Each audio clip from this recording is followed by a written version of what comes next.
So here's a test fitting, and here's the old setup. The whole point of this is there is absolutely no play in this lower leg.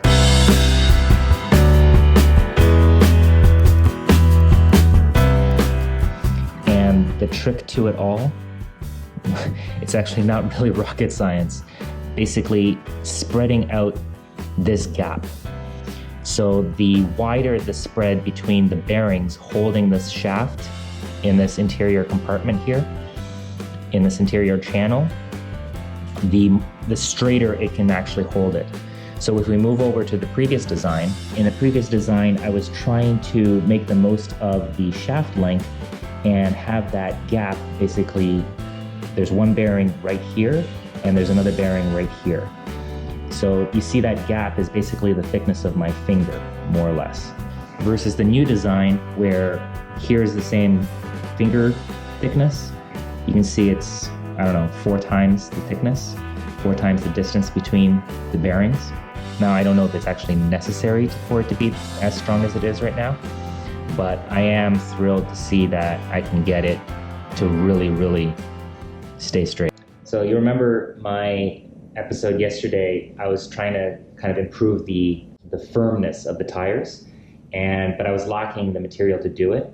I came across this, it's kind of one of those, you know, take the stress off your feet from standing mats. It's really quite firm foam. I don't know if it's too thick, basically. I like the firmness of it, and I got it at the dollar store, so that's always a great thing. But I'm gonna give it a shot and see how it helps.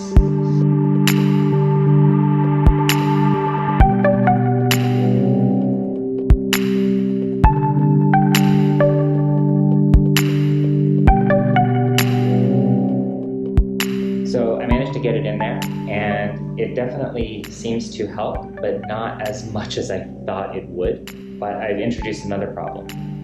The blue padding, and I might as well pull it all out because it all has to come out anyway.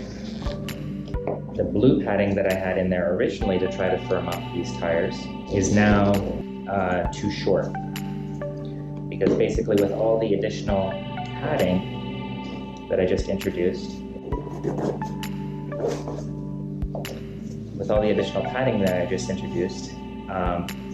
this is all being kind of stretched. So this is no longer joining up. That being said, seeing as how this didn't firm it up as much as I thought it would, the thought that I had now was to actually use this twice. So have one of these rings on the inside and another ring on the outside. So that's the plan. Give it a shot, see how it goes.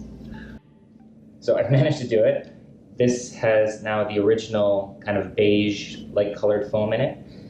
One of these strips on the interior, just directly around the rim, and then another broader strip on the outside.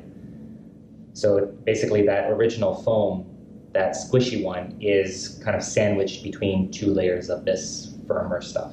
I can definitely now feel the difference in terms of the squishiness. This is much firmer.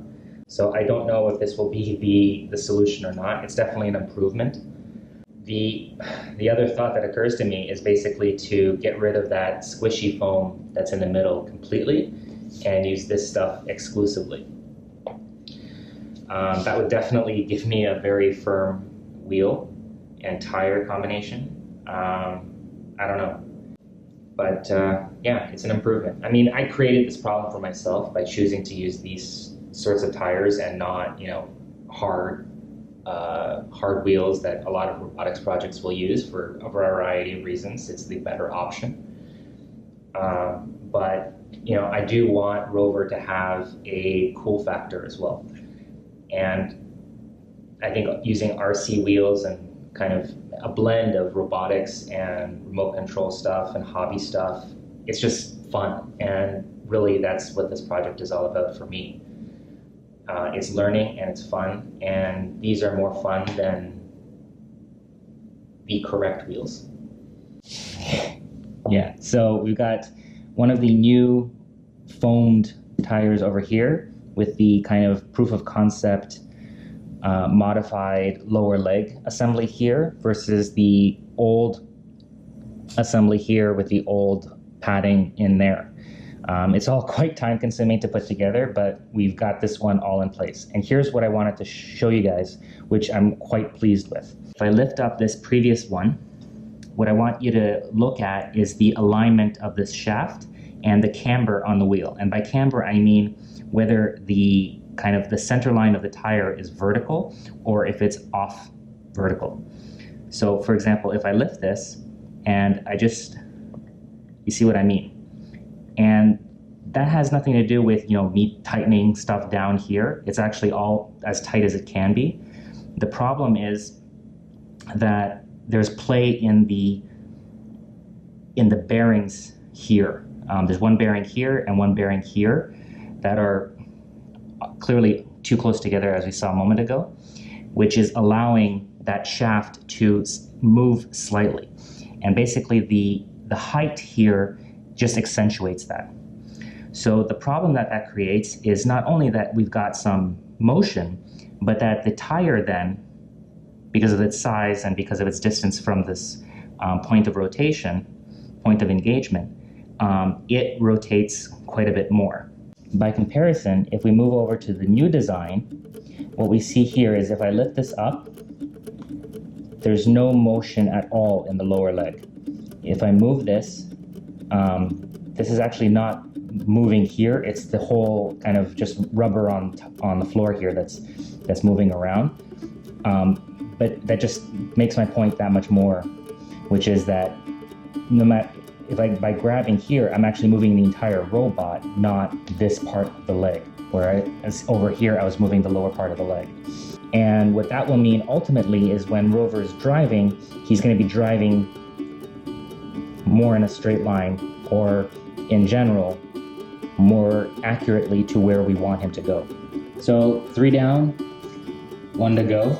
The back 2 wheels I did just as I described, and on the front wheel that I've done so far, this one here, which is mounted with the new design of the lower leg, I've actually included a strip in the middle, very small as you can tell, and it's to create a center line kind of bulge. And I'm going to include a graphic so you can see kind of a side-by-side comparison of the rear wheel padding setup versus this front wheel padding setup. I don't know what is the ideal solution for ROVer. I suspect that it's this, which is kind of hard to swallow because this was such a pain to put together. It's definitely firm, but firmness comes with a price, and that's my fingers and trying to squeeze everything in there. And I think that's going to be preferable for turning because it reduces the friction on the ground. Again, these are all problems that I've created for myself in picking these tires. I'm going to let it sit, basically, let ROVer sit overnight and see how it goes, and reevaluate in the morning. If the mood strikes, I'll tackle the 4th wheel, probably with a similar setup to this, because I suspect that this will be the right way to go. And at some point, I'll revise the padding in the rear too. In the meantime, thumbs up, subscribe to stay tuned. Use the comments down below on YouTube or over on ROVer's site if you have any questions, comments, suggestions, what have you. And we'll see you next time. Cheers.